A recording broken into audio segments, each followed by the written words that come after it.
इदारों को आगाह किया गया है कि आपसे तवक्कुआत क्या है और क्या टारगेट्स है जो आपने अचीव करने हैं। फाइनेंस मिनिस्ट्री है, उसको ये हदफ दिया है कि महंगाई में कमी लेके आनी है, बेरोजगारी में कमी लेके आनी है, शराफिया की बात होती है तो ज़्यादा टैक्स का बोझ भी उन पर डाला जाएगा। और जो पिसे हुए तबकात हैं वो IMF की तरफ से बंदिश नहीं है टारगेट सब्सिडी के ऊपर।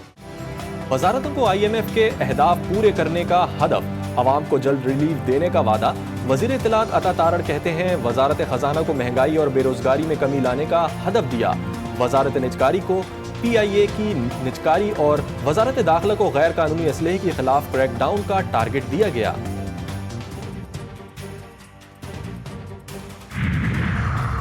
वज़ीर आज़म ने पाक अमरीका तवानाई और ग्रीन अलायंस इक़दाम में ताउन को खुशाइन करार दे दिया। शहबाज शरीफ ने अमरीकी सदर जो बाइडन के खत का जवाब लिखा। पाकिस्तान अमरीका के साथ ताल्लुकात को कलीदी अहमियत देता है और दोनों मुल्क तवानाई, मौसमियाती तब्दीली और ज़राअत समेत दीगर शोबों में मिलकर काम कर रहे हैं। वज़ीर आज़म ने मजीद कहा कि अमरीका के साथ आलमी अमन व सलामती के लिए मिलकर काम करने के ख्वाहां हैं। खित्ते की तरक्की और खुशहाली के मुश्तरका हदफ के हुसूल के लिए भी मिलकर काम करना चाहते हैं।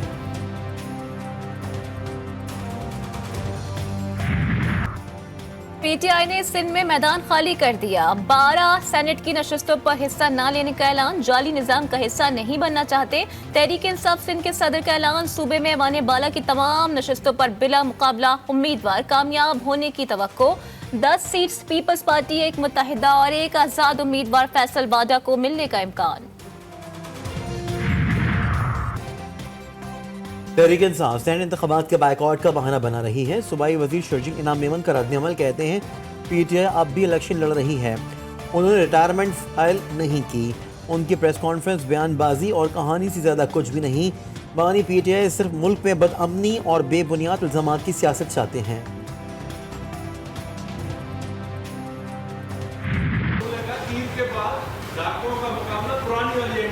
मतलब डाकुओं का मुकाबला डाकुओं से होगा ना बात ये है, खालिद मकबूल साहब हमारे लिए रेस्पेक्टेबल हैं। ऐसी बात ही ना करें कि जिनका रास्ता उन तक जाकर दोबारा पहुंचे। CCPO कराची का बेटा है। इमरान याकूब मिनास मेरे ख्याल में आप सब जानते होंगे कराची का ही है। पुरानी MQM का मतलब डाकू सईद खैनी और ज़ियाल इंजार की। खालिद मकबूल सिद्दीकी पर तनकीद। PTI ने नवाब शाह में आसफा भुट्टो की फतह को मुतनाज़ा बनाने की कोशिश की। जाली रहनुमाओं की प्रेस कॉन्फ्रेंस, उम्मीदवार को अगवा करने के इल्ज़ामात मुस्तरद। गवर्नर सिंध को भी काम से काम रखने का मशवरा। गवर्नर साहब का जो काम होता है अगर वो अपने काम तक ही महदूद रहे तो ज़्यादा अच्छा है। उनका काम ये नहीं है जो वो ये रोज़ाना कर रहे हैं। मतलब जजेस तो आलाकार बनते रहे हैं जिनकी वजह से शहीद जुल्फ़िकार अली भुट्टो की शहादत हुई है। जब दबाव जजों पर आता है तो फिर उनको दबाव सैनिक की अपने अंदर हिम्मत भी पैदा करनी चाहिए। नौकरियां बचाने के लिए सिर्फ ये कंप्रोमाइज़ भी नहीं करने चाहिए। कराची में एक और पेट्रोल पंप पर दिन दिहाड़े डकैती। राशिद मिन्हास रोड गुलशन इज्तिमा में मोटरसाइकिल सवार 3 मुल्ज़िमान ने कैशियर को लूट लिया। पेट्रोल पंप अमले की फायरिंग पर मुल्ज़िमान फरार। CCTV फुटेज मंजर आम पर आ गई। घोट में मुस्तल्ला मुल्ज़िमान ने फायरिंग करके हेड कांस्टेबल को कत्ल कर डाला। घात लगा मोटरसाइकिल हमला। आवरों की फायरिंग से head constable Ghulam Nabi Saito मौके पर ही दम तोड़ गया। पुलिस के मुताबिक वाक़या दरीना दुश्मनी का शख्साना है।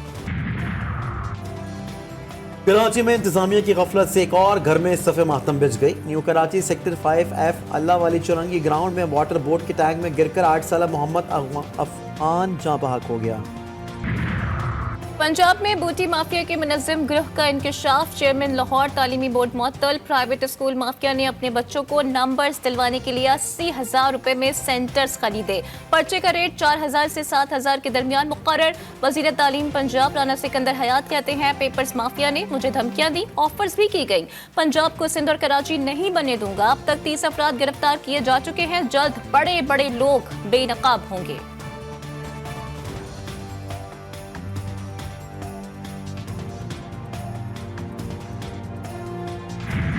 माह रमज़ान माह गुफरान का आखिरी अशरा। जहन्नुम की आग से निजात। हर लम्हा हर घड़ी रहमतों बरकतों फजीलतों की बरसात। ताक रातों में लैलतुल कदर की तलाश। मुल्क भर की हज़ारों छोटी बड़ी मसाजिद में लाखों आशिकाने रसूल एतकाफ में बैठ गए।